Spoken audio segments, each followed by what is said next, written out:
Friends, எனக்கே உயிரானவள் episode 29. வாங்க கதைக்குள்ளே போகலாம். அவன் சத்தம் கேட்டு ஹோட்டலில் வேலை செய்பவர்கள் வந்துவிட்டார்கள். அங்கு வந்த மேனேஜர் நடந்ததை பற்றி விசாரித்த போதுதான் அந்த ஆள் இந்த ஹோட்டலுக்கு வேலை செய்யும் ஒரு நபரிடம் நிறைய பணம் தந்து கௌசிக் அறையின் இன்னொரு சாவியை அந்த ஆளிடம் தந்து இருக்கான். கௌசிக் வெளியே போவதை பார்த்ததும் இதுதான் சமயம் என்று அந்த நபர் மதியை நெருங்க நினைத்து அந்த அறைக்குள் செல்ல முயன்று இருக்கிறான். அதற்குள் கௌசிக் வந்துவிட்டான். இதையெல்லாம் கேட்டு கௌசிக்கு அந்த நபரின் மீது கொலைவெறி வர அடிக்க மீண்டும் சென்றிருந்தான். அவனை தடுத்த மேனேஜர், சாரி சார், எப்பவும் இந்த மாதிரி இங்கே நடந்தது இல்லை. நான் போலீஸ்க்கு கால் பண்ணிட்டேன். இப்போ இங்கே வந்து இவனையும் இவனுக்கு ஹெல்ப் பண்ண அந்த ஸ்டாஃபையும் போலீஸ் கூட்டிட்டு போயிடுவாங்க என்று கெஞ்சுவது போல் சொன்னார். அவன் அப்படியே விட்டு செல்ல கௌசிக்கு தோன்றவில்லை. ஆனால் மதி காய்ச்சலில் தனியாக அறையில் இருக்கிறார் என்பதை மனதில் வைத்து, ஓகே, நீங்க பார்த்துக்கங்க என்று சொல்லும் போதே போலீஸ் வந்து அவர்களை இருவரையும் கைது செய்து கூட்டி சென்றார்கள். பின் அறைக்குள் வந்தவன் மதி குளிரில் நடுங்கியபடி வாயில் ஏதோ முணுமுணுத்தபடி இருப்பதை பார்த்தான்.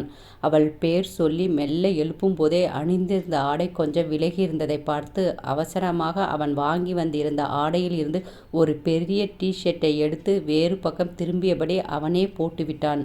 மதிக்கு சற்று அதிக காய்ச்சல் இருந்ததால் பாதி மயக்க நிலையில் இருந்தாள்.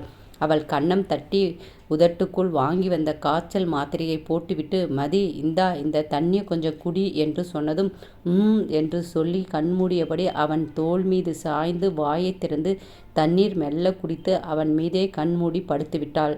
மெல்ல அவளை தலவாணி மீது படுக்க வைத்து அங்கு இருந்து செல்லும் போதுதான் அவன் கையை விடாமல் இறுக்கி பிடித்து இருப்பதை பார்த்தான். அவள் அனுமதி இல்லாமல் வெகுநேரம் அவள் அறையில் இருக்கவும் அவனுக்கு மனம் கொஞ்சம் உறுத்தியது. அதனால் அவள் நன்றாக உறங்கியதை உணர்ந்த பின் அந்த அறையில் இருந்து வெளியேறி தன் அறைக்கு செல்ல அவனுக்கு தூக்கம் கொஞ்சமும் வரவில்லை. அவனால் அமைதியாக படுக்க முடியவில்லை. அவளுக்கு காய்ச்சல் குறைந்து இருக்குமா என்ற எண்ணமே அவன் மூளை முழுவதும் ஓடிக்கொண்டிருக்க, மீண்டும் மதியை பார்க்க அவள் உறங்கிக் கொண்டுதான் இருந்தாள். தூக்கம் கலையாதவாறு அறைக்குள் வந்தவன் பொறுமையாக அவள் நெற்றியை தொட்டு பார்க்க முன்பை விட காய்ச்சல் இப்போது கொஞ்சம் குறைந்திருந்தது. அவன் மீண்டும் வெளியே போகலாமா வேண்டாமா என்று 2 அடி எடுத்து வைத்து பின் மீண்டும் திரும்பி வருவதுமாக இருந்தவன் கடைசியாக சென்று விடலாம் என்று நினைத்து திரும்பி நடக்க, அப்பொழுது சற்றென்று அவன் கையை பிடித்த மதி அம்மா அம்மா என்று அழைத்து கொண்டே தன் உதட்டை பிதுக்கி அழ அவள் குரல் கேட்டு திரும்பிய கௌசிக் அவள் முகத்தை பார்க்க அவள் கண்களில் இருந்து கண்ணீர் வடிந்து கொண்டிருந்தது. ஆனால் அவள் ஆழ்ந்த உறக்கத்தில்தான் இருந்தாள். இவள்தான் பேசினாளா என்று குழப்பத்துடன் கௌசிக் அவள் முகத்தை பார்க்க, மதி திரும்பி கொண்டே, அம்மா பயமா இருக்குமா, அம்மா போகாதம்மா பயமா இருக்குமா என்றாள். கௌசிக் அதிர்ந்து போய் அவள் முகத்தை பார்த்தான். அப்போதுதான் ஒருமுறை அவளுக்கு இருட்டு என்றால் பயம் என்று சொன்னது ஞாபகம் வர, அந்த அறையின் விளக்கை தான் அணைத்து விட்டு போனது ஞாபகம் வர, அவள் கையை இறுக்கமாக பிடித்தபடியே கட்டில் அருகே இருந்த லைட் லேம்பை ஒளிரவிட மதி உலர்வது நின்றாலும் அவள் கண்களில் இருந்து வழியும் தண்ணீர் நிற்கவில்லை. கௌசிக் அவளை என்ன சொல்லி சமாதானம் செய்வது என்றும் தெரியவில்லை. கௌசிக் அங்கு இருந்து போகவே மனமில்லை. அவன் அமைதியாக கட்டிலிலே அவள் கையை பிடித்தபடி அமர்ந்து விட்டான். இவள் இப்படி உள்ளுக்குள் இவ்வளோ வலிகளை வைத்துக்கொண்டு இவ்வளோ சந்தோஷமாக வாழ்கிறாள் என்று அவனுக்கு ஆச்சரியமாக இருந்தது. அவன் மதி கண்ணை துடைத்து விட்டு கொண்டே அவள் தலையை பாசமாக வருடிவிட, மதிக்கு தன் அம்மாவை தன் கண்ணை துடைத்து விடுவது போன்று ஒரு உணர்வு தோன்றியது. இருந்தும் உடைமாற்ற எண்ணி அவள் தூங்கிக் கொண்டிருந்ததால் அங்கேயே நின்று உடைமாற்றி படுக்கையில் அவளிடமிருந்து தள்ளி ஓரமாக படுத்து கண்கள் மூடி தூங்கினான். பின் நடுஇரவில் அவன் காதில் முணுமுணுக்கும் சத்தம் கேட்டு கண்விழித்த கௌசிக் அருகில் மதி உடல் நடுங்க குளிர் காய்ச்சலில் அவனை இறுக்கி அணைத்து இருப்பதை பார்த்தவன் அதிர்ந்து இருந்தான். அதிலும் அவள் டி-ஷர்ட் மட்டும் அணிந்து இருந்ததால் அவன் மீது அவளது வெற்று கால் பட்டதும் உடம்பில் கரண்ட் ஷாக் அடித்தது போல் ஆனது. அதில் அவனுக்கு காய்ச்சல் வருவது போல் தோன்ற அவளை அவசரமாக விலக முயற்சி செய்து அவள் பக்கம் திரும்பி பார்க்கும் போதே அவளின் சூடான பட்டாம்பூச்சி போல் உள்ள உதடு அவன் உதட்டில் முத்தம் கொடுப்பது போல் தொட்டு சென்றது. அதே அதிர்ச்சியில் அவளை பார்க்க அவளோ சுயநினைவின்றி அவன் நெஞ்சில் தலை சாய்த்து படுத்துவிட்டாள். அது அவனுக்கு முதல் பெண்ணின் உதடு தீண்டல் சிறு தொடுதல் என்றாலும் அது முத்தம் போன்றுதான் இருந்தது. நடந்து முடிந்த நிகழ்வில் இருந்து மீள முடியாமல் அவன் உதட்டை தொட்டு வருடி பார்த்தவனுக்குள் 1000 எண்ணங்கள் தோன்றியது. விடிய காலை பொழுதில் கண் விழித்த கௌசிக் அவனின் கைகள் தானாக மதியை கட்டி அணைத்தவாறு உறங்கியிருந்தான். அடுத்த நாள் காலை முதலில் கண் விழித்தது மதிதான். மெல்ல எழ முயன்றதும் முடியாமல் போனபோதுதான் யாரோ அவளை பிடித்து இருப்பது புரிய நிமிர்ந்து பார்த்தாள். கௌசிக்கின் முகம் அவளது அருகில் இருப்பதைப் பார்த்ததும் பதறி ஆ என்று அந்த அறையை அதிரும்படி கத்தினாள். அவள் கத்திய கத்தில் கௌசிக் கண் விழித்து பார்த்தவன் அவள் மீது இருந்த கையை எடுத்துவிட்டு எழுந்து நின்றான். நீங்க ஏன் என்கிட்ட இவ்வளோ க்ளோஸா படுத்திருக்கீங்க என்று உதடு நடுங்க கேட்டவள் அவசரமாக எழும்போதுதான் அவள் மீது வெறும் டிஷர்ட் மட்டும் இருப்பதை பார்த்தவள் அவசரமாக போர்வை எடுத்து போர்த்தி கொண்டு அவனை முறைத்து பார்த்தாள். அவள் பார்வையின் அர்த்தம் வைத்தே அவள் தவறாக புரிந்து கொண்டாள் என்று நினைத்து, ஹே, அப்படி எதுவும் நினைக்காத, நான் எதுவும் உன்கிட்ட அந்த மாதிரி நடந்துக்கல. கண்களில் கண்ணீருடன் பார்த்தவள், ஓஹோ, அப்போ உங்களுக்கே தெரியுது நான் அப்படி தான் நினச்சி இருக்கேன்னு. அப்போ அது உண்மைதான் போல என உடலெல்லாம் நடுங்க கேட்டாள். ஒரு பெருமூச்சு விட்ட கௌசிக், சின்ன பிள்ளை மாதிரி ரியாக்ட் பண்ணாத. ஓஹோ, இப்படி நினச்சா சின்ன பிள்ளையா? ஆமாம் சார், உங்களுக்கு இது புதுசாக இருக்காது. ஆனால் எனக்கு மான பிரச்சனை. தாலி ஒன்று கட்டிட்டா இப்படி என்ன வேணும்னாலும் பண்ணலாமா? உங்களை எவ்வளோ நம்பினேன். அதனால தானே ஒரே ரூமில் இருந்தேன். உடம்பு சரியில்லாத பெண்ணுக்கிட்ட எப்படி இப்படி அட்வான்டேஜ் எடுக்க தோணுச்சு என்று சொல்லி அவன் அருகில் வந்து சட்டையின் கலரை பிடித்து இழுத்தாள். ஏதோ தெரியாமல் உளறுகிறாள் என்று பொறுமையாக இருந்தவனுக்கு மதியின் வார்த்தையே அதீத கோபத்தை தந்தது. சற்றென்று அவளை படுக்கையில் தள்ளி அவள் மேலே படுத்தவன், என்னடி நானும் பார்த்துக்கிட்டே இருக்கேன், ஓவராக பேசிகிட்டு இருக்கேன். என்னமோ நான் இதுக்கு முன்னாடி பல பெண்கள் கூட இருந்த மாதிரி நீ பெரிய கண்ணகி மாதிரி பேசிகிட்டு இருக்க. நானும் அப்படி தான். ஏதோ உடம்பு சரியில்லைன்னு உனக்கு ஆதரவாக பக்கத்தில் படுத்ததுக்கு இவ்வளோ சீன் போடுற. என்ன சொன்ன? தாலி கட்டுனதுனால உங்ககிட்ட அட்வான்டேஜ் எடுத்தேன்னு சொன்னேன். ஏன் போன செகண்ட் வரைக்கும் அந்த எண்ணம் என் மைண்டில் இல்லை. ஆனால் நீ என்னோட தன்மானத்தையும் ஆம்பளைங்கிற திமுறையும் எழுப்பி விட்டுட்ட. அதனால் நீ சொன்னதை செய்யலாம்னு இருக்கேன் என்று சொல்லி அவள் உதட்டை நோக்கி குனிந்தான். அவன் சொன்னதை கேட்டு அதிர்ந்தவள் சாரி என்று குரல் நடுங்க கன்னத்தில் கண்ணீர் வழிந்தபடி சொன்னாள். பேசாத, உன் முகத்தை பார்க்க பார்க்க பத்திக்கிட்டு வருது என்று கோபமாக சொல்லி அவளிடம் இருந்து பாத்ரூம் சென்றான். அவன் சென்றதும் எழுந்து ஒரு முறை அவள் உடையை பார்த்தாள். அப்போது நைட்டு அணிந்திருந்த ட்ரெஸ் மீது தான் அந்த பெரிய டிஷர்ட் இருப்பதை பார்த்தவள், கடவுளே, அவரை அவசரத்தில் தப்பாக பேசிட்டேனே என்று நினைத்து நெற்றியில் அடித்து பால்கனியில் அவளது சுடிதார் காய்ந்திருந்ததை எடுத்து போட்டுக்கொண்டு அவனை எப்படி இனி முகம் பார்த்து பேசுவது என்று நினைத்து அறையை விட்டு வெளியே வந்து அங்கு இருந்த கார்டனில் அமர்ந்தாள். அங்கு வந்த ரிசப்ஷனில் இருந்த பெண், ஹாய் மேடம், குட் மார்னிங் என்று மரியாதையுடன் பேசினாள். அவளை நிமிர்ந்து பார்த்தவள் குட் மார்னிங் என்று சொல்லி வேறு எங்கேயோ பார்த்தாள்.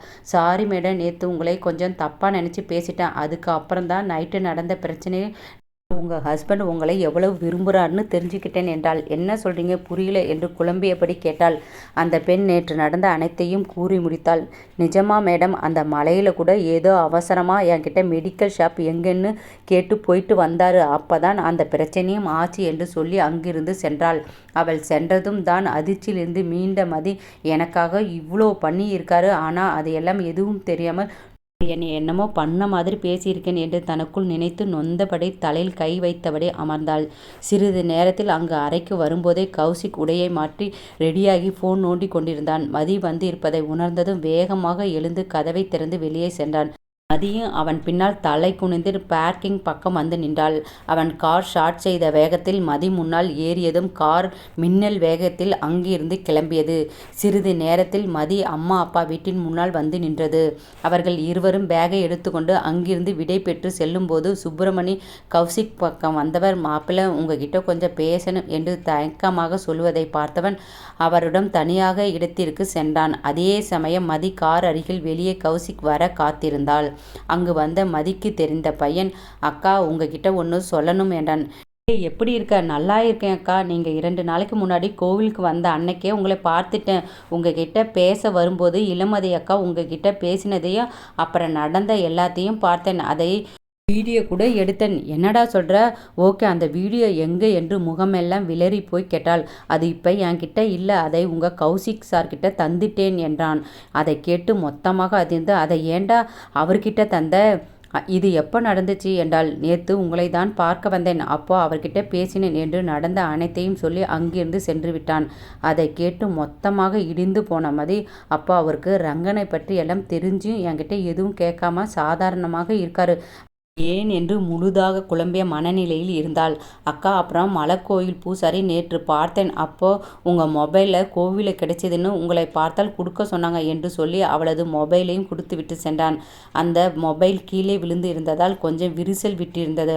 ஆனால் ஓபன் செய்து யூஸ் பண்ணும் அளவு இருந்தது. அதே சமயம் அங்கு சுப்பிரமணி மாப்பிள்ளை சொல்றேன்னு தப்பா நினைக்க வேண்டாம். கொஞ்ச நாள் இந்த ஊர் பக்கம் மதியை கூட்டிட்டு வராதீங்க. நீங்க தாத்தா வீட்டுக்கு வரப்ப சொல்லுங்க, நானும் சாந்தி அங்கேயே கூட வரோம் என்று தயங்கியபடி சொன்னார். ஏமாமா, இங்கே வந்தா அந்த ரங்கன் அவளை ஏதாவது பண்ணிடுவான்னு நினைக்கிறீங்களா என்று கைகள் கட்டியபடி கேலியாக கேட்பது கேட்டாலும் அவன் வார்த்தை தீவிரமாக இருந்தது. அதை கேட்டு திணறிய சுப்பிரமணி நடுக்கமான குரலில், உங்களுக்கு எப்படி தெரியும் என்றார். அதை இப்போ நான் சொல்லியே ஆகணுமா என்று புருவம் ஏற்றி இறக்கி கேட்டான். தம்பி, என்னைய மன்னிச்சிடுங்க. இதை முதல்லையே உங்ககிட்ட சொல்லிடலாம்னு தான் யோசித்தேன். ஆனால் நீங்களும் மற்றவங்க மாதிரி தப்பே பண்ணாத பொண்ணை இந்த ஊர்க்காரவங்க வேற மாதிரி நினச்சி அவள் முன்னாடி காலேஜ் வரும்போது போகும்போது ஒரு மாதிரி பேசுவாங்க. எங்கள் பொண்ணை பற்றி தெரியும். அதனால் பாப்பாவுக்கு ஆதரவாக நாங்கள் இருந்தோம். அதனால் யார் எங்ககிட்ட வந்து என்ன சொன்னாலும் நாங்கள் அதை பெருசாக எடுத்துக்கல. ஆனால் பாப்பா அப்படி இல்லை. தினமும் எல்லோரும் பேசுவதை கேட்டும் கூட படிக்கிற பெண்ணுங்களை ஏதோ பேசியிருக்கும் போல. அதனால் வயலுக்கு வச்சிருந்த பூச்சி மருந்தை சாப்பிட்டுடுச்சு என்று சொல்லி அழ ஆரம்பித்தா. அதை கேட்டு அதிர்ந்த கௌசிக், என்ன சொல்கிறீங்க? மதி சூசைட் அட்டன் பண்ணாளா என்றான். ஆமாம், அப்புறம் எப்படியோ ஆஸ்பத்திரியில் சேர்த்து காப்பாற்றிட்டோம். அவள் ஹாஸ்பிட்டலில் இருக்கும்போதே அந்த ரங்கம் வீட்டு ஆளுங்க வந்து பாப்பாவை பொண்ணு கேட்டாங்க. தர முடியாதுன்னு சொன்னதுக்கு வீட்டோட தூக்கிடும்னு மிரட்டினாங்க. அதான் என்ன பண்ணுறதுன்னு யோசிக்கும் போது தமிழ் சாரும் உங்கள் தாத்தாவும் உங்களுக்கு எங்கள் பொண்ணை கேட்டாங்க. என் மாமியாரும் சரின்னு சொல்ல சொன்னாங்க. அதனால தான் பாப்பா எங்களை விட்டு நிரந்தரமாக போக விடாமல் இருக்க சம்மதித்தோம். பாப்பா கிட்ட இதை பற்றி எதுவும் சொல்லாமல் படிக்க வைக்க சென்னைக்கு அனுப்புகிறோன்னு அவளை நீங்கள் வேலை செய்கிற காலேஜுக்கு அனுப்பினோம். அப்புறம்தான் இந்த கல்யாணம் எல்லா ஏற்பாடும் பண்ணி பாப்பாவை போய் சொல்லி சென்னையிலேருந்து ஊருக்கு வர வச்சு கல்யாணம் பண்ணலைன்னா செத்துடுவோன்னு சொல்லி மிரட்டி உங்களுக்கு கல்யாணம் பண்ணி வச்சோம் என்றார். ஆனால் சத்தியமாக சொல்கிற மாப்பிள்ளை, மதி மேலே எந்த தப்பும் இல்லை. அவளை எதுவும் தப்பாக நினைக்காதீங்க என்று கெஞ்சலாக கையை எடுத்து கும்பிட்டார். அவர் கையை இறக்கி விட்டவன், நான் அப்படி எதுவும் நினைக்கல என்று சொன்னவன், மதி சும்மா அவள் பக்கத்தில் படுத்ததுக்கு என்னையே எவ்வளவு அசிங்கமாக பேசியிருக்கா. அவள் எங்கே தப்பு எல்லாம் பண்ணியிருக்க போறா என்று நினைத்து ஒரு பெருமூச்சு விட்டு அங்கிருந்து கார் இருக்கும் இடத்திற்கு வந்தான். அங்கு முன்பே மதி காரில் உள்ளே அமர்ந்திருந்தாள். அவளை கண்டு கொள்ளாமல் காரை ஸ்டார்ட் செய்து அங்கிருந்து கிளம்பினார்கள். சில மணி நேரத்தில் தாத்தா வீட்டிற்கு வந்ததும் மதி இறங்கியதும் கௌசிக் கீழே இறங்காமல் காரை எடுத்துக்கொண்டு அங்கிருந்து சென்றிருந்தான். அதிவேகத்தில் செல்லும் காரை அங்கேயே நின்று பாவமாக பார்த்து கொண்டிருந்தாள். அங்கு வந்த பாட்டி உள்ளே வராமல், என்னடா இங்கேயே நிற்கிற? இல்லை அவரு என்று தயங்கி சொன்னாள். ஆம்பளைங்களுக்கு வெளியே 1000 வேலை இருக்குண்டா, நீ உள்ளே வா, ரூமுக்கு போய் இருடா கண்ணு என்று புன்னகையுடன் சொல்லி கைப்பிடித்து அங்கிருந்து வீட்டிற்கு அழைத்து சென்றார். அவன் இல்லாத அறைக்கு ஏனோ இருக்க பிடிக்காமல் வீட்டு கொல்லை பக்கம் இருக்கும் மாந்தோட்டம் பக்கம் சென்று விட்டாள். சிறிது நேரம் அங்கிருந்த தோட்ட வீட்டில் படுத்திருக்கும் போதே அவளது போனிற்கு அழைப்பு வருவதை கேட்டு யார் என்று பார்க்க அவளின் அம்மா நம்பர்தான் காட்டியது. அவரிடம் பேசாமல் இருந்தாலும் நம்பர் எதுக்கும் இருக்கட்டும் என்று கொடுத்துவிட்டு தான் வந்தாள். இப்போ என்ன, எதுக்கு கால் பண்ணுற என்று சலிப்புடன் எரிச்சலாக கேட்டாள். மதி, டிவியில் ஓடுற நியூஸை பாருடி, அந்த ரங்கன் நியூஸு தான் ஓடிக்கிட்டு இருக்கு என்று சொன்னார். மதி ஒன்றும் புரியாமல், என்ன சொல்கிறீங்க, புரிகிற மாதிரி சொல்லுங்க. நியூஸில் அப்படி என்ன வருது என்றால், ரங்கன் செத்துட்டான், அவனை கொலை பண்ணது அவன் தங்கச்சி இளமதின்னு அரெஸ்ட் பண்ணி இருக்காங்க என்று பதட்டமாக சொன்னார். அதை கேட்டு படுக்கையில் இருந்து எழுந்து அமர்ந்தவள், நிஜமா சொல்கிறீங்களா என்றாள். ஆமாம், இப்போ நம்ம ஏரியாவை சுற்றி தான் போலீஸ் இருக்கு. அதுவும் ரங்கனை அவளே அவள் கையால் 5 இடத்துல குத்தி இருக்கான்னு சொல்லிட்டு இருந்தாங்க. எப்படியோ உன்னை பிடிச்ச சனியை இன்னையோடு விட்டுச்சு. நான் நம்ம குலதெய்வங்களுக்கு படையல் போட்டு பொங்கல் வைக்க போகிறேன் என்று சொல்லி ஃபோனை வைத்தார். அவர் ஃபோனை வைத்தது கூட தெரியாமல் கரண்ட் ஷாக் அடித்தால் போல் இருந்தால். மீண்டும் ஃபோன் அடிக்கும் சத்தம் கேட்டு அதில் ராஜ் என்ற பெயரை பார்த்ததும் அட்டன் செய்து காதில் வைத்தாள். என்ன மேடம், ஊருக்கு போகிறேன்னு போய் 1 வாரம் ஆக போகுது. எப்போ இங்கே வரதா ஐடியா என்றால், இன்னும் 2 நாளாக அங்கே இருப்பேன் ராஜ் என்று சொல்லி ஃபோனை வைக்க போனவள், ராஜ் எனக்கு டவுட்டு கேளு, ஆனால் சப்ஜெக்டில் கேட்காத, வேணும்னா குரு கிட்ட கேளு என்றாள். இல்லை, இது வேறு விஷயம். அப்போது சரி கேளு என்றாள். ஒருத்தருக்கு நம்மளோட பர்சனல் ஒரு விஷயம் தெரிஞ்சும் அதை பற்றி நம்மக்கிட்ட கேட்காமல் இருந்தால் அதுக்கு என்ன அர்த்தம் என்றாள். அது நல்ல விஷயமா இல்லை கெட்ட விஷயமா? ரொம்ப கெட்ட விஷயம். அப்போ அவங்க ஒரு ஜென்டில்மேன் ஆர் ஜென்டில் உமன்னு சொல்லலாம். ஏன்னா எங்கே அதை அதை பற்றி கேட்டால் அவங்க ஃபீல் பண்ணுவாங்கன்னு நினச்சி இருக்கலாம். இல்லைன்னா அவங்களே சொல்லட்டும்னு வெயிட் பண்ணி இருக்கலாம். இன்னொரு டவுட்டு கேளு. ஒருத்தர் நம்மளை பிடிக்கலைன்னு சொல்லிட்டு நமக்கு ஒரு பிரச்சனை வரும்போது நமக்காக அவங்களை பழி வாங்கினா அதுக்கு என்ன அர்த்தம் என்றால் அவங்களே அளவுக்கு அதிகமாக பிடிச்சி இருக்குன்னு அர்த்தம். இப்படியெல்லாம் கேட்குறதை பார்த்தா ஊருக்கு போய் ஏதாவது லவ்வில் விழுந்துட்டியா என்ன மேடம்? அவள் கேட்டதுக்கு பதில் எதுவும் சொல்லாமல் ஃபோனை கட் செய்து பெட்டில் படுத்தாள். நிஜமா சைக்கோவாத்தியா? அந்த ரங்கனை கொன்று இருப்பார்? இல்லை இல்லை, சான்ஸே இல்லை. அவரை நான் காலையில் பேசின பேச்சுக்கு என்னை கொல்ல வேணும்னா சான்ஸ் இருக்குது.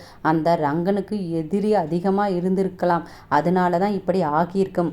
எப்படி இந்த இலா மாட்டி இருக்கா என்று நினைக்கும்போது ஒரு பெருமூச்சு வந்து இருந்தது. அதே சமயம் கௌசிக் ஃபோனில் யாரிடனோ அந்த இளமதி ஜெயிலிருந்து வெளியே வரக்கூடாத மாதிரி பண்ணிடு என்று சொல்லி ஃபோனை கட் செய்துவிட்டு இனி அவள் நாள் முழுக்க ஏண்டா மதிக்கு துரோகம் பண்ணணும்னு ஃபீல் பண்ணணும் என்று மனதில் நினைத்துவிட்டு தலைக்கோதி ஒரு வில்லத்தனமாக சிரிப்பை சிரித்து வர வேண்டிய இடத்திற்கு வந்திருந்தான்.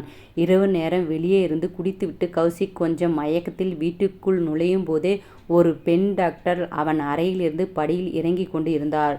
கௌசிக் கண்களை தேய்த்துவிட்டு பார்த்தபோதுதான் கீழே சோஃபாவில் தாத்தா தோளில் சாய்ந்து பாட்டி அழுவதை பார்த்தான். அதில் சற்று பதறி சுற்றி முற்றி மதியை தேடினான். ஆனால் அவள் இல்லாததை பார்த்து அவசரமாக படிகளில் குடித்த மயக்கத்தில் கஷ்டப்பட்டு அவன் அறைக்கு சென்று இருந்தான். மதி படுக்கையில் தலையில் கட்டுடன் படுத்து இருப்பதை பார்த்ததும் அடித்திருந்த மயக்கமெல்லாம் சென்று தெளிந்து இருந்தான். அவசரமாக கீழே வந்தவன் ஹாலில் சோஃபாவில் அமர்ந்து தாத்தாவிடம் கோபமாக வந்தவன், எப்படி மதிக்கு தலையில இப்படி அடிபட்டு இருக்கு? உங்களை நம்பிதானே விட்டுட்டு வெளியே போனேன் என்று கத்தினான். என்னை ஆச்சரியமாக பார்த்தவர், யாருப்பா அந்த மதி? உனக்கு தான் அவளை பிடிக்காதே, அவளுக்கு அடிபட்டா உனக்கு என்ன என்று கேலியாக கேட்டார். அதில் அவரை முறைத்து பார்த்தவன், இப்போ சொல்ல போறீங்களா இல்லையா?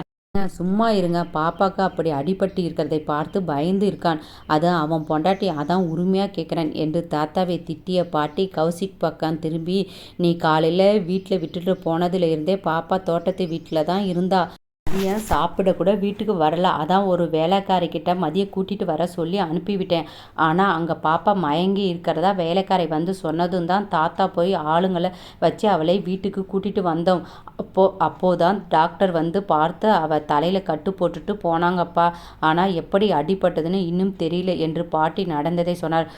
அவளுக்கு நேற்று நைட்டு கொஞ்சம் உடம்பு சரியில்லை, காய்ச்சல் இருந்துச்சு. காலையிலிருந்து சரியாக சாப்பிடாமல் இருந்தனால கூட மயங்கி விழுந்து இருப்பா என்று சொல்லி அங்கிருந்து செல்லும் முன் வேலையாளிடம் ரூமுக்கு சாப்பாடு எடுத்துட்டு வா என்று சொல்லி அறைக்குள் சென்றான். அவன் சொல்வதையே பார்த்த பாட்டி, பார்த்தீங்களா நம்ம பேரனுக்கு மதி மேலே எவ்வளவு பிரியம்னு? இதே மாதிரி எப்பவும் அவன் மேலே அன்பாக இருந்தால் சரி என்று சொல்லி ஒரு பெருமூச்சு விட்டு சென்றார். உள்ளே வந்த கௌசிக் படுக்கை அருகில் இருந்த சேரில் அமர்ந்து அவளையே பார்த்து கொண்டு இருந்தான். சிறிது நேரத்தில் கண் விழித்த மதி கௌசிக் இருப்பதை பார்த்தவள் மெல்ல எழுந்து அமர்ந்து, நான் எங்கே இருக்கேன் என்று சுற்றி முற்றி பார்த்தாள். வந்த இடத்துல ஒழுங்கா ரூமில் உன்னால் இருக்க முடியாதா? யாரும் இல்லாமல் எதுக்கு தோட்ட வீட்டுக்கு போன என்று கோபமாக கேட்டான். மாதிரி ரூமில் இருக்க ஒரு மாதிரியாக இருந்துச்சு, அதான் அங்கே போனேன். அப்புறம் சாயந்தரம் ஆனதுனால வீட்டை விட்டு வெளியே வரும்போது எங்கே இருந்து ஒரு பெண்ணு கத்துற சத்தம் கேட்டுது. அதான் அந்த சத்தம் வர பக்கம் போய் பார்த்தேன். அப்போது பக்கத்தில் இருந்த மோட்டார் ரூமில் ஒரு பெண்ணை கட்டி போட்டு இருந்தாங்க. ஜன்னல் வழியாக பார்த்து கதவை ஓப்பன் பண்ணி அந்த பெண்ணை ஓட வைத்துவிட்டு நானும் போகும்போது சில பேர் குடிச்சிட்டு வரும்போது என்னை பார்த்துட்டாங்க. அப்போ அவங்க தான் அந்த பெண்ணை அடைச்சி வச்சு இருந்தாங்கன்னு புரிஞ்சு அங்கே இருந்து ஓடும்போது கீழே கால் தடுக்கி சேத்துல விழுந்துட்டேன். அப்புறம் அவசரமாக எழுந்து அவங்க கிட்ட இருந்து தப்பிச்சு நம்ம தோட்டத்து வீட்டுக்கு வந்துட்டேன். அப்புறம் எப்படி மயக்கம் ஆனேன்னு தெரியல. அப்புறம் பார்த்தா நீங்கள் இங்கே இருக்கீங்க. நீங்கள் தான் என்னைய இங்கே தூக்கிட்டு வந்தீங்களா என்று எதிர்பார்ப்புடன் கேட்டாள். அவள் சொல்வதை கேட்டு திகைத்து அவளை பார்த்தவனுக்கு மயக்கம் இன்னும் தலைக்கு ஏற பல்லை கடித்து கொண்டு அவள் பக்கம் வந்து மதி கன்னத்தில் அரைந்திருந்தான். கன்னத்தில் கை வைத்து அவனை மிரட்சியுடன் பார்த்தவளுக்கு உதட்டில் இருந்து ரத்தம் வந்தது. அறிவு கடிக்கிறுக்கி, உன்னை யார் தனியாக ஜான்சி ராணி மாதிரி அங்கே போக சொன்னது? உனக்கு ஏதாவது ஆகியிருந்தா உன் அப்பா அம்மாவுக்கு யார் பதில் சொல்கிறது? எனக்கு ஒன்றும் புரியல. நீ பிரச்சனையை தேடி போறியா இல்லை பிரச்சனை உன்னை தேடி வருதா? இதோட லாஸ்ட் வார்னிங், இருக்கிற இடம் தெரியாமல் இருக்கணும், புரிஞ்சுதா என்று பேசி அவளை பார்த்தான். அவன் சொன்னதை கேட்டு திகைத்து, அப்போ எனக்கு ஏதாவது ஆகி இருந்தா பரவாயில்லையா?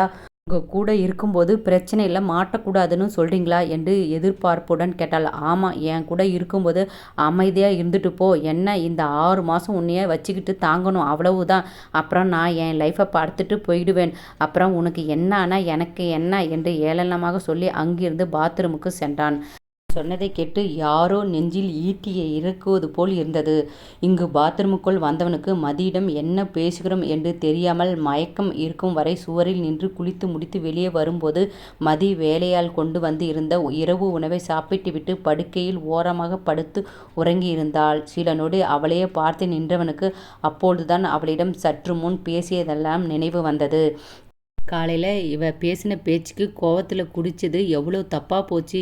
இவளை அடித்து வேற இருக்கேன். காலையில் என்ன கதகளி ஆட்டம் ஆடுவான்னு தெரியலையே என்று நினைத்த போது இவ என்னைய தப்பாக நினச்சி காலையில் பேசினதுக்கு இது எல்லாம் இவளுக்கு கம்மி தான்.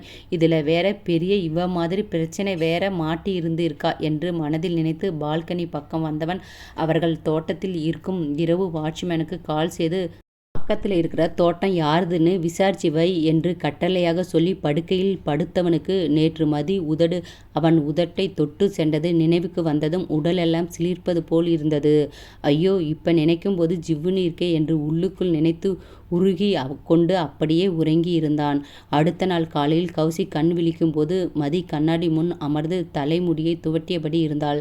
காலையில் இதுபோல அழகிய தரிசனத்தை ரசனையுடன் பார்த்தபடி படுத்திருந்தான். சற்றென்று மதி திரும்பி அவனை பார்த்ததும் எதுவும் பார்க்காதது போல் நெற்றி முறித்து எழுந்து அமர்ந்து போனை கையில் எடுத்தான். அவன் முன்னே வந்து நின்ற மதி, குட் மார்னிங், நம்ம எத்தனை மணிக்கு கிளம்புறோம் என்றாள். அவள் இவ்வளவு சாதாரணமாக பேசுவதை கேட்டு புரியாமல் அவளை பார்த்தான்.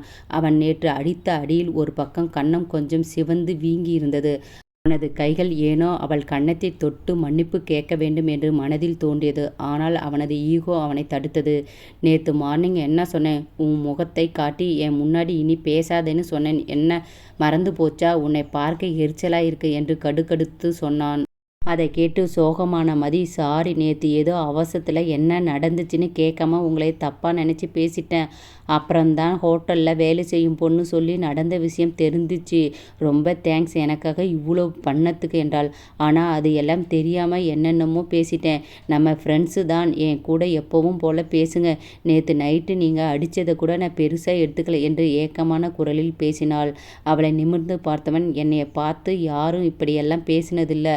நான் என்னமோ நிறைய பெண்கள் கூட இருந்த மாதிரியும் உன்னை தொட்ட மாதிரியும் பேசியிருக்க. இதுக்கு உன்னை மன்னிக்க சொல்றியா? நெவர் என்று விரல் நீட்டி அசைத்து சொல்லி அங்கிருந்து எழுந்து சென்று விட்டான். அவர்கள் வீட்டை விட்டு ரயில் சென்னைக்கு ஏறியதில் இருந்து கௌசிக் மதியிடம் எதுவும் பேசவில்லை. அவர்கள் ஏசி கோச் என்பதால் கௌசிக் அவர்கள் அப்பார்ட்மெண்ட்டில் மற்ற சீட் டிக்கெட்டை எல்லாம் இவனே வாங்கி இருந்ததால் அவர்கள் இருவரையும் தவிர யாரும் இல்லை. அவனிடம் மீண்டும் பேசி பார்க்கலாம் என்று அவன் பக்கம் பார்க்கும்போது நிமிர்ந்து அவன் பார்க்கும் பார்வையில் மதி பயந்து பேசாமல் இருந்து விட்டாள். எப்படியோ ஒரு வழியாக இருவரும் மாலை போல் சென்னை வந்து சேர்ந்திருந்தார்கள். கௌசிக் அப்பார்ட்மெண்ட்டுக்குள் வந்ததும் அவன் அறைக்கு சென்று கதவை சாற்றி கொண்டான். சில நொடி மூடிய கதவை ஏக்கமாக பார்த்துவிட்டு அவள் அறைக்கு சென்று ஓய்வு எடுக்க நினைத்தாள். இருந்தும் அந்த புதிய தனிமை ஏனோ மூச்சு முட்டுவது போல் இருக்க அவள் மாலை பார்ட் டைம் ஜாப் வேலை செய்யும் சூப்பர் மார்க்கெட்டுக்கு வேலைக்கு வருவதாக கால் செய்து சொல்லிவிட்டு கௌசிக் வாங்கி வந்து இருந்த ஸ்மார்ட் வாட்சி இப்போது பிடித்து கையில் அணிந்து தாலியை கழட்டி ஒரு பத்திரமான பெட்டியில் வைத்துவிட்டு விரலில் இருந்த மோதிரத்தை ஏனோ என்று புதிதாக வருடி பார்த்தவள் சிரித்து வெளியே கதவை திறந்து வெளியே வரும்போது எதர்ச்சியாக கௌசிக் வெளியே வந்தான். அவன் வீட்டில் அணியும் ஒரு டிஷர்ட்டும் ஷாக்ஸும் அணிந்திருந்தான். அவனை ஒரு பார்வை பார்த்தவள், நான் வேலைக்கு போயிட்டு வரேன் மிஸ்டர் தேவ் என்று சொன்னாள். நீ எங்கே போனால் எனக்கென்ன? அங்கே ஊரில் தாத்தா இருந்ததுனால நடித்தோம். இங்கே அப்படியெல்லாம் இல்லை என்று ஏளனமான குரலில் சொல்லி ஹாலில் இருந்த சோஃபாவில் அமர்ந்து புதிதாக தம் பற்ற வைத்து ஊதினான். அவன் செயல் அனைத்தும் மதிக்கு ஏனோ வழியாக தோன்றியது. அப்பொழுதும் அவன் பக்கம் எதிரே நின்று, நம்ம ஃப்ரெண்ட்ஸு தானே, நீங்கள் தானே சொன்னீங்க என்றாள். ஆமாம், நான் தான் சொன்னேன். ஆனால் ஒரு ஃப்ரெண்டை நம்பாமல் தானே அந்த வார்த்தையெல்லாம் பேசினேன். ஃப்ரெண்டாக இருந்தால் இப்படியெல்லாம் பேசுவாங்களா என்று பல்லை கடித்து கொண்டு எதிர்கேள்வி கேட்டான். அதில் அவள் தவறு என்று புரிந்து தலை குனிந்து எதுவும் பேசாமல் அங்கிருந்து முகம் வாடி வீட்டை விட்டு சென்று விட்டாள். அவள் சென்றதும் தம்மை அணைத்துவிட்டு யாருக்கோ கால் செய்து, மதி எங்கே போனாலும் அவளுக்கு பாதுகாப்பாக இருந்து நம்ம ஆளுங்களை வாட்ச் பண்ண சொல்லு என்று சொல்லி அவள் முகம் வாடி சென்றதை நினைத்து ஒரு பெருமூச்சு விடுத்து அறைக்குள் சென்று லேப்டாப்பை எடுத்து கல்லூரி வேலைகளை பார்க்க ஆரம்பித்தான். இங்கு மதி அவளது ஸ்கூட்டரில் சூப்பர் மார்க்கெட் வந்து யூனிஃபார்மை மாற்றிவிட்டு கவுண்டர் பக்கம் வரும்போது அங்கு அவளது கல்லூரி தோழன் குரு நின்று இருந்தான். அவனை பார்த்ததும் முகம் மலர்ந்து, "டேய் குரு, எப்படி இருக்க?" என்றாள். "நீ ஒன்றும் என்கிட்ட பேச வேணாம். ஒரு வாரம் எனக்கு ஒரு ஃபோன் கூட பண்ணலை, இப்போ வந்து பேசுகிற" என்று சொல்லி முகத்தை திருப்பி கொண்டு வேலையை பார்த்தான். "டேய் சாரிடா, ஊரில் ரொம்ப வேலை, கொஞ்சம் பிரச்சனை வேற, அதான். அப்புறம் என்னோட ஃபோனு நிலைமையை பாரு" என்று பாவமாக சொல்லி அவளது உடைந்த ஃபோனை காண்பித்தாள். "ஐயோ, என்ன இது இப்படி சல்லி சல்லியா இருக்கு" என்று சிரித்தான். அங்கு வந்த வாடிக்கையாளர், "ஏப்பா தம்பி, முதல்ல இந்த பில்லை போடுப்பா" என்று எரிச்சலாக சொன்னார். அதில் குரு வாயை மூடிக்கொண்டு வேலையை பார்த்தான். அதை பார்த்து மதி சிரிப்பை அடக்கியபடி அவளும் பில் போடும் முழு வேலையை முடித்து இரவு சூப்பர் மார்க்கெட் முடியும் வரை வாடிக்கையாளர்கள் வந்து கொண்டிருந்தார்கள். வேலையெல்லாம் முடித்து குருவுடன் மதி ஸ்கூட்டரை எடுக்க பார்க்கிங் வந்தாள். "ஆமாம், கணேஷ் எங்கே வேலைக்கு போகிறான்? பழைய வேலையை விட்டுட்டான்னு சொன்னான். அவன் இதே சூப்பர் மார்க்கெட் வேறு ஏரியாவில் இருக்குது, அங்கே தான் போகிறான். அப்புறம் நாங்கள் 2 பேரும் சேர்ந்து நைட்டு கொஞ்ச நேரம் சாப்பாடு டெலிவரி பண்ணுவோம்" என்றான். "அப்படி 2 வேலை பார்த்தா எப்படிடா படிப்பீங்க?" என்று மதி கேட்டாள். "என்ன பண்ணுறது, காலேஜ் செலவு எல்லாம் நிறைய இருக்கே. இதுக்கு பதிலாக நம்ம வேற ஏதாவது சேர்ந்து பண்ணலாம்டா. முதல்ல இந்த இன்டர்னல் எக்ஸாம் முடியட்டும்" என்று சொன்னாள். "ஹே, ஏதாவது சாப்பிட்டு போகலாமா?" என்றான். மதிக்கு கௌசிக் இன்னும் சாப்பிட்டு இருக்க மாட்டான் என்று தோன்ற, "இல்லைடா, வீட்டுக்கு போய் சாப்பிட்றேன், அங்கே எனக்கு சமைச்சு இருப்பாங்க" என்றாள். "ஓகே, நான் கணேஷ் கூட போய் சாப்பிட்டுக்கிறேன், நீ பார்த்து போ, நம்ம நாளைக்கு காலேஜில் பார்க்கலாம்" என்று சொல்லி அங்கிருந்து குரு சென்றான். மதி வீட்டிற்கு வரும்போது கௌசிக் வெளியே இருந்து ஆர்டர் செய்து அவன் டைனிங் டேபிளில் அமர்ந்து சாப்பிட்டு கொண்டு இருந்தான். அதை பார்த்து மதிமுகம் மாறி எதுவும் பேசாமல் அமைதியாக அவளது அறைக்கு சென்று பசியுடன் படுத்து உறங்கிவிட்டாள். சாப்பிட்டு கொண்டிருந்த கௌசிக் சாப்பிடுவதை நிறுத்தி அவளுக்கு என்று வாங்கியிருந்த இன்னொரு பார்சலை பார்த்தான். அவகிட்ட போய் தந்து சாப்பிட சொல்லலாமா? இல்லை, அவள் சாப்பிடாமல் இருந்தால் எனக்கென்ன, நல்லா வத்தட்டும் என்று அவனது ஈகோ தடுத்துவிட்டது. அதற்கு மேல் அவனுக்கும் சாப்பிட தோன்றாமல் அப்படியே பாதியில் எழுந்து கை கழுவி அவனது அறைக்கு சென்று விட்டான். நடு இரவில் மதி பசி வயிற்றை கிள்ள, "ஐயோ, இதுக்கு மேலே தூக்கம் வராது, பால் இல்லது, ஏதாவது சாப்பிட்டு வர வேண்டியதுதான்" என்று புலம்பிக் கொண்டே கதவை திறந்து கிச்சனுக்கு சென்று பார்க்கும்போது தான் டைனிங் டேபிள் மீது இன்னொரு பார்சல் இருப்பதை பார்த்தாள். "ஓஹோ, இந்த சைக்கோவத்தி எனக்கும் சேர்த்து தான் சாப்பாடு வாங்கியிருக்காரு. ஆனால் தரல, பரவாயில்ல, என் மேலே கோபம் இருந்தாலும் இன்னும் கொஞ்சம் அக்கறை இருக்கே" என்று நினைத்து உற்சாகமாக அதில் இருந்த உணவை முழுவதும் சாப்பிட்டு முடித்து அறைக்கு சென்று நன்கு தூங்கினாள். காலை எழுந்து வரும்போது மதி கிச்சனில் சமைத்து கொண்டு இருந்தாள். அவளை கண்டும் காணாது போல் ஜாக்கிங் சென்று குளித்து முடித்து ரெடியாகி காலேஜ் போக வெளியே வந்தான். மதியும் உடை மாற்றி டைனிங் டேபிள் பக்கம் நின்று இருந்தாள். அவன் அவளை கடந்து செல்வதை பார்த்தவள் அவன் முன்னே எதிரே வந்து நின்றவள், "சாப்பிட்டு போங்க மிஸ்டர் தேவ்" என்றாள். அவளை முறைத்து பார்த்து ஏதோ சொல்லும் முன், "மதி, இது நான் உங்களை சமாதானம் எல்லாம் செய்ய பண்ணலை, நம்ம டீலை தான் ஃபாலோ பண்ணுறேன். நீங்கள் தானே சொன்னீங்க இந்த வீட்டில் இருக்கிற வரைக்கும் 6 மாதம் வாடகைக்கு பதிலாக சமைத்து தர சொன்னீங்க, அதான் சமைச்சு இருக்கேன். என் மேலே இருக்கிற கோபத்தை சாப்பாட்டு மேலே காட்ட வேண்டாம்" என்று அமைதியாக சொல்லி அங்கிருந்து டைனிங் டேபிள் சென்று அவளுக்கு என்று உணவை தட்டில் போட்டு எப்பவும் போல் ஹாலில் அமர்ந்து சாப்பிட ஆரம்பித்தாள்.